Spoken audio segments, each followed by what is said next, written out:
Le yoga. Quoi qu'il en coûte. Du yoga. Quoi qu'il en coûte. Le yoga. Quoi qu'il en coûte. Du yoga. Elle a choisi le yoga. Quoi qu'il en coûte. Yoga. Si tous les gens le pratiquaient, je trouve qu'ils seraient mieux dans leur peau. Namasté à toutes et à tous. Le yoga, quoi qu'il en coûte, un podcast positif et bienveillant proposé par Yoff. C'est une expérience tout à fait passionnante que nous vous proposons de suivre maintenant. Des interviews de personnes pour qui le yoga est rentré dans leur vie, des méditations, de l'hypnose et des exercices de respiration. Le Viparita Karini est une posture de repos qui apporte détente et lucidité. De quoi aller mieux, des tips, des livres, des recettes véganes ou pas. Ce qui est important, c'est l'attitude intérieure. Le yoga, quoi qu'il en coûte, Quoi qu'il en coûte. c'est ici et maintenant. Bonne écoute.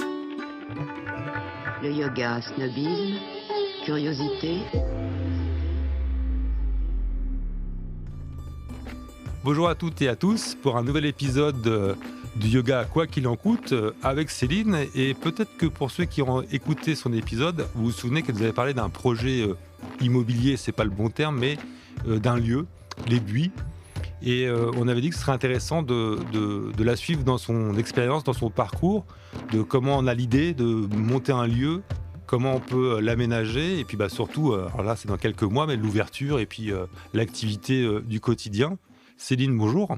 Bonjour. Merci d'être revenue pour l'enregistrement. Est-ce que tu peux nous parler de manière générale de cette idée de lieu, des Buis, et avec comment on passe d'une idée de je vais ouvrir un lieu aux premières actions et pourquoi pas au plan et à l'aménagement? Ouais, avec plaisir. L'idée, elle est venue d'une discussion avec mon papa, qui est du coup la personne avec qui je monte ce projet. On était tous les deux dans une retraite de méditation en silence. Et on était tous les deux à une période de nos vies où chacun faisait une pause. Moi, j'avais quitté mon emploi, comme je vous disais la dernière fois, et mon père se retrouvait à la retraite. Et on a un lieu, enfin une maison depuis plusieurs années, dans laquelle on allait souvent pour se reposer, pour faire le potager avec mon père.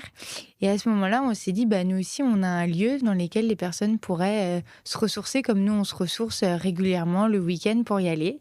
On s'est regardé, on s'est dit, on est disponibles tous les deux, c'est le moment de se lancer dans ce projet-là. Et je me rappelle très bien, on a été dans le train du retour de cette retraite et on a commencé à imaginer ce que ça pouvait être, combien de personnes on avait envie de recevoir, qui on avait envie de recevoir, qui on avait envie d'aider à travers ce lieu. Et on a commencé à imaginer du coup un plan, un premier plan du lieu et un premier planning. D'accord. Deux petites questions, si je peux me permettre, par rapport à ton papa. Il fait une retraite de silence, donc ça c'est bien. Oui. C'est habituel pour lui ou il y avait une nouveauté déjà à l'époque? C'était nouveau pour lui. D'accord. Après, il pratique la danse, la méditation et la sophrologie. Mais c'était la première fois qu'il partait comme ça en week-end et encore plus en retraite de silence. D'accord. Et pareil, une petite question. Est-ce que ton père, il serait dans le côté un peu entrepreneurial ou... Oui, mon père, il a créé sa société, il a monté sa société et après, il a géré une entreprise pendant plusieurs années. D'accord, donc là, je pose la question, c'est par rapport à son projet, de se lancer, ça fait partie de son quotidien, donc de sa nature, pardon. Oui, clairement, ça fait partie de sa nature d'entreprendre et de monter des projets. D'accord. Donc, avant ce retour en train, il n'y avait jamais eu un échange, une discussion sur le fait de créer un lieu? On avait eu ce lieu, on l'a depuis longtemps, depuis quelques années. En fait, mon père s'entendait très bien avec la femme qui vivait dans cette maison à l'époque, qui était elle aussi très spirituelle et qui utilisait sa maison pour recevoir les personnes, pour parler poésie, religion, lecture de textes. Et mon père s'entendait très bien avec elle. Il lui a acheté la maison. Et de cette maison, au départ, on voulait en faire une colocation pour les personnes âgées qui n'avaient plus envie de vivre seules, mais qui étaient encore valides et qui avaient toujours, les capacités de vivre dans une maison. Ça, c'était avant le Covid. Et le Covid est arrivé, a mis un petit peu le projet en parenthèse. Tout est devenu trop cher, donc on a laissé tomber. Et après, c'est là où on s'est dit, génial, on va en faire un autre lieu, toujours dans cette idée d'aider les personnes, que les gens se sentent bien.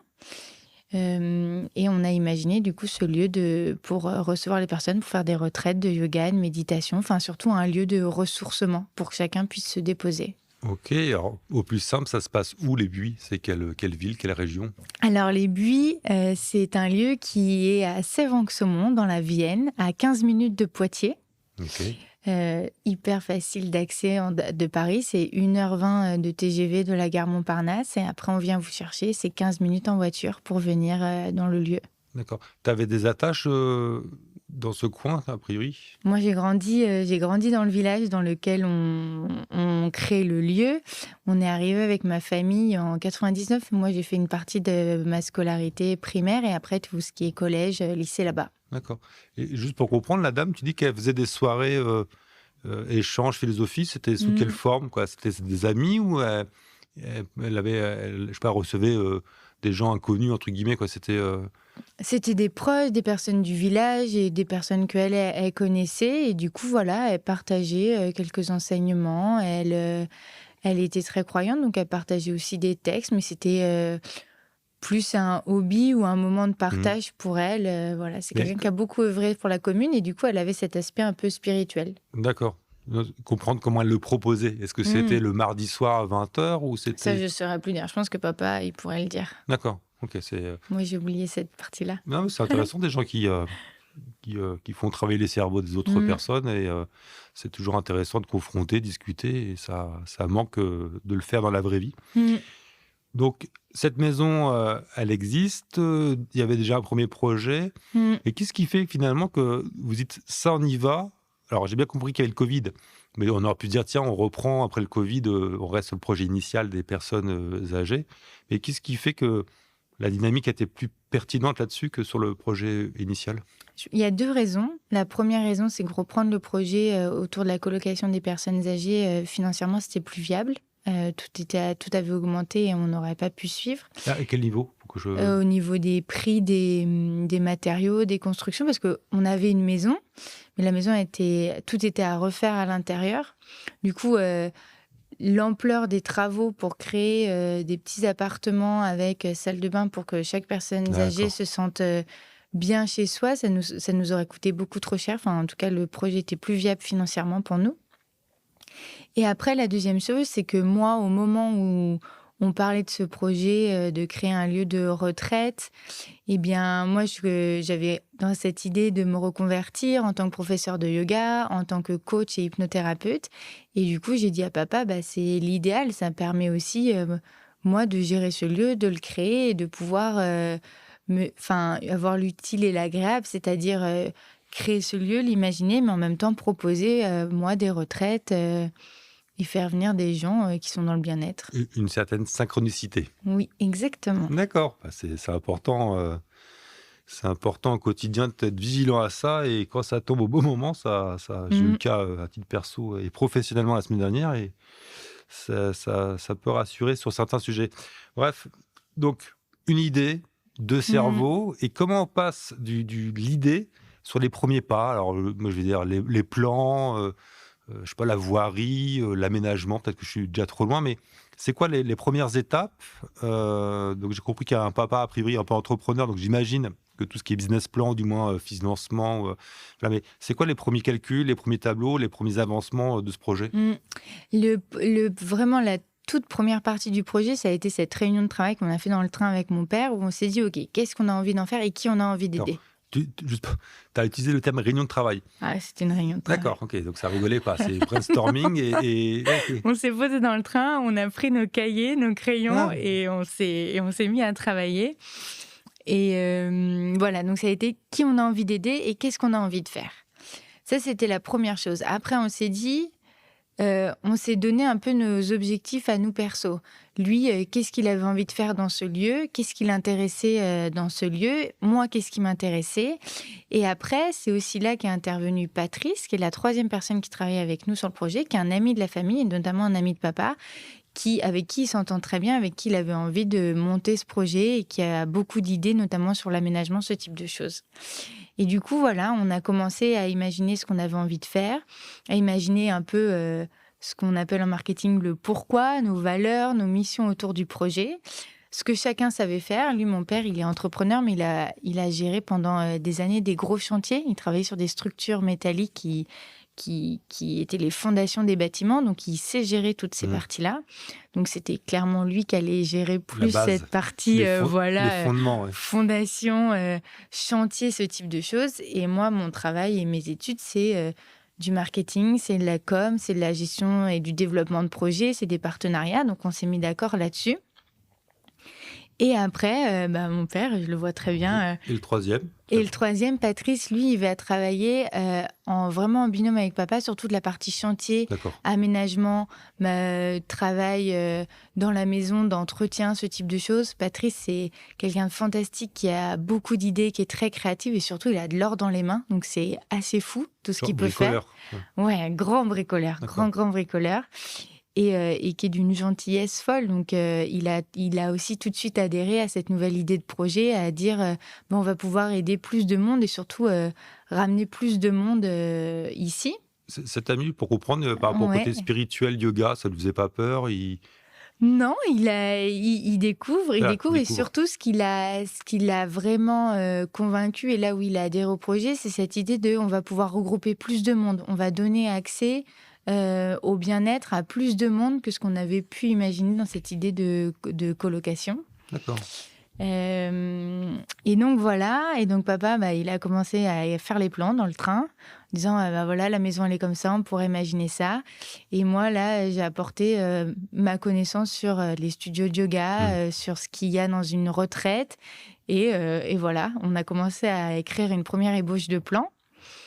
Ensuite, papa a commencé à rechercher une archi qui nous aide aussi. Et après, il a fallu travailler sur le fait de déposer le permis.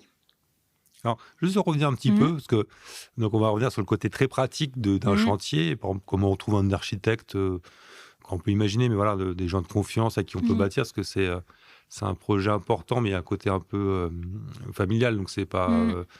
c'est important, il faut pas que ce soit faut trouver les bonnes personnes en adéquation avec la mentalité pour que ça avance correctement. Et inversement, j'ai oublié ma question. Oui, si. Est-ce que c'était clair la définition de ce que vous allez proposer, donc retraite, yoga, hypnose, avant la construction, ou il y a des choses qui ont évolué au fur et à mesure? Il y a des choses qui évoluent au fur et à mesure, des envies qui viennent et on se dit, oui, on va les intégrer. Par exemple, je sais que papa a cette idée d'accompagner les personnes âgées, c'est toujours très présent pour lui. Donc, on va l'intégrer à un moment, on va bien faire le lien, créer des ateliers bien-être, avec notamment en partenariat avec l'EHPAD du village. On va vraiment réintégrer cette partie-là. Est-ce qu'on peut imaginer du yoga pour seniors? Il y a du yoga pour seniors, il y a cool, aussi... peut-être de la méditation pour les personnes, tu vois, pour travailler sur les émotions, sur la gestion du stress, sur le sommeil. Et aussi, on avait pensé à accompagner le personnel soignant, toute l'équipe médicale. J'avais jamais pensé à l'habitation pour les seniors, parce qu'on pense toujours comme les gens actifs, voire les étudiants pour calmer, mais c'est vrai que potentiellement, il y a un sujet pour les personnes pour les anciens, comme on dit. Oui, complètement. D'accord. Donc, il y a eu ça. Moi, ça me tient aussi beaucoup à cœur que le projet ait une dimension solidaire, c'est-à-dire qu'on donne accès au plus grand nombre de personnes, tout ce qui est accès au bien-être, même au rapport au corps, à la médite. Donc, j'ai très envie, moi, qu'à un moment, le lieu, il se transforme en entreprise d'insertion et que de ces personnes qui sont en insertion, on leur donne aussi accès au bien-être. Donc, j'ai ça dans un coin de ma tête. D'accord. Et du coup, voilà, il y a des petites choses qui se mettent au fur et à mesure. Mais par contre, non, cette idée de retraite, de week-end bien-être et de ressourcement, ça a toujours été la motivation première du projet. Ouais, d'accord, c'est ça la pierre angulaire du projet, c'est le bien-être pour tous. Et après, bien sûr que ça va évoluer. Et puis c'est bien ça la magie d'un projet, c'est qu'au fur et à mesure qu'on avance, on a toujours plus d'idées. On se situe où tu me l'as dit, décembre 2023, c'est ça? Décembre 2022, du coup. D'accord, ok, je viens de comprendre. Oui, d'accord. Donc, c'était en 2022 qu'il y a eu l'idée. 2022 qui a eu l'idée. D'accord. Et les premières actions concrètes du chantier, c'était quand? Là, on a eu le permis de construire en septembre 2023. Mhm. Et le premier coup de pelle du chantier, ça a été mi-octobre 2023. D'accord. Donc, entre une idée qui commence en décembre 2022 et les premières actions octobre 2023, il y a un côté administratif par rapport au permis de construire, pardon. Mhm. Et est-ce qu'il y a d'autres choses? L'idée, c'est aussi de transmettre aux gens qui écoutent. Est-ce qu'il y a les points de vigilance que vous n'avez pas vus, ou inversement, vous avez perdu du temps sur des sujets, ou c'est le rythme normal, malheureusement, entre un début et puis une mise en chantier qui va être très longue? Je pense que ça a été notre rythme à nous parce que de cette idée, après, on s'est dit, il y a eu quand même un petit moment de OK, on s'est peut-être emballé. Est-ce que c'est vraiment la bonne idée? Est-ce qu'on a vraiment envie? Pardon, je te coupe. Jusqu'à Ouais. quel niveau il y a eu ce oups, sur quoi on est parti? Au niveau où on s'est imaginé, une fois qu'il est ouvert, le lieu, qui le gère, comment on le gère. Par exemple, papa, il n'avait pas envie d'être rattaché au lieu, de devoir toujours être là-bas. Moi, la partie création de projet, développement de projet me plaît beaucoup, mais c'est vrai que l'intendance du lieu me plaît un peu moins. Et du coup, on a eu quelques semaines de discussion là-dessus sur comment on va faire pour le faire vivre, comment est-ce qu'on va aimer ça. Donc, il y a eu aussi, on va dire, le fait de s'accorder sur qui on est réellement par rapport au projet et ce qu'on aura réellement envie de faire. Et ça a duré quand même plusieurs semaines, nos discussions, parce que si on se lançait, il fallait être sûr de nous sur ces sujets-là. Au point de dire, finalement, peut-être on va arrêter. Non, ça n'a jamais été on avait vraiment très envie de le faire, mais c'était si on est tous les deux là-dedans, dans cette idée-là, comment on fait pour respecter ça, respecter ces volontés-là? Comment on trouve un plan B qui en fait devient notre plan A? Et puis après, il y a eu toutes les questions budgétaires. Est-ce qu'on a l'argent? Comment on fait pour trouver l'argent?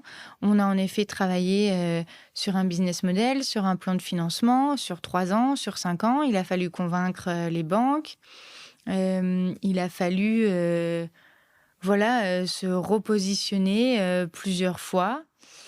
Et puis, il y a aussi un aspect qui était important et que on n'avait tous les deux pas imaginé, c'était l'attachement qu'on avait pour le lieu tel qu'il était à ce moment-là.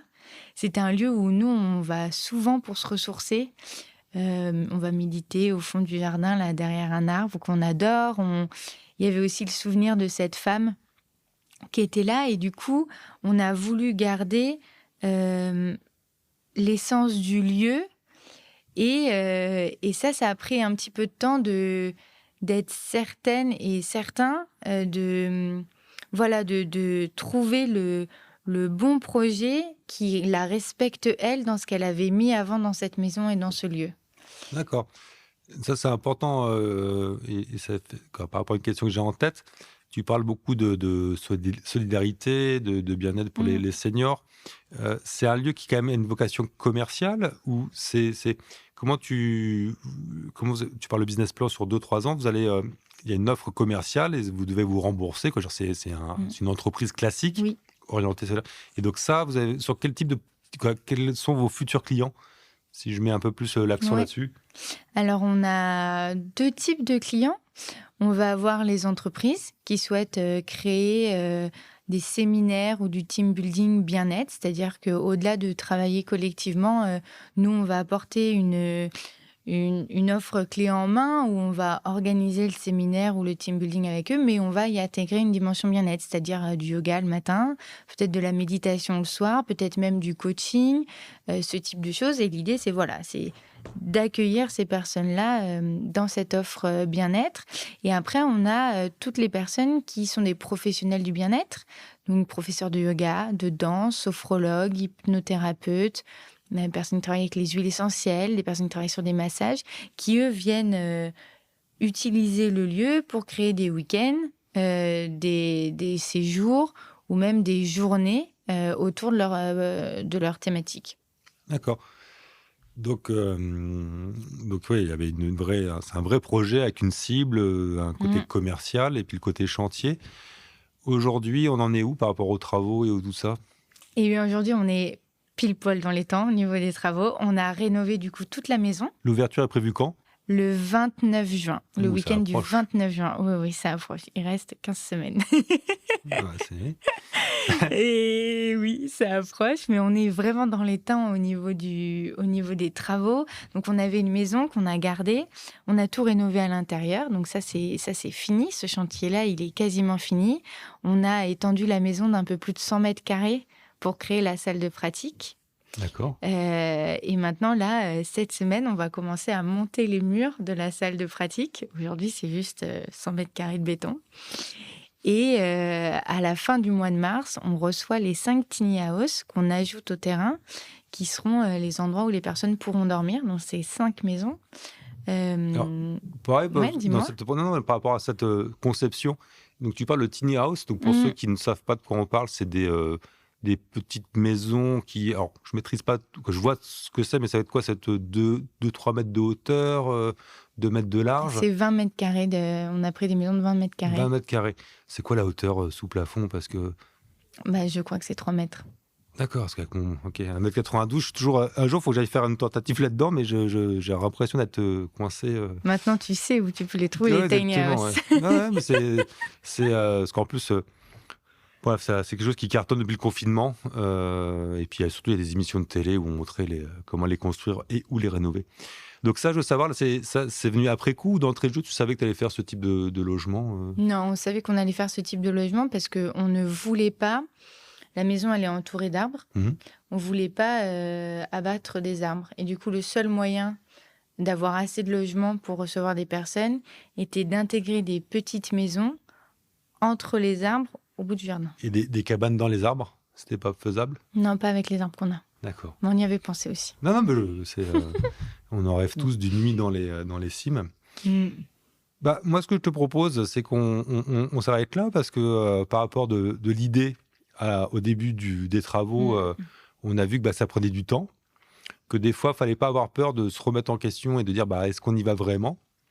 Ça n'a pas été le cas, mais je pense que si je peux me permettre un conseil, c'est que des fois, si on pense que finalement ça ne vaut pas le coup, il faut avoir le courage de le dire. Clairement. Et je trouve que vous avez fait une bonne réflexion. Ça doit être intéressant de faire des brainstorming en famille. Et je te propose que tu nous parles de la construction, du côté béton, planche et clous dans le prochain épisode. Avec plaisir. À très bientôt, Céline. À bientôt. Au revoir. Merci.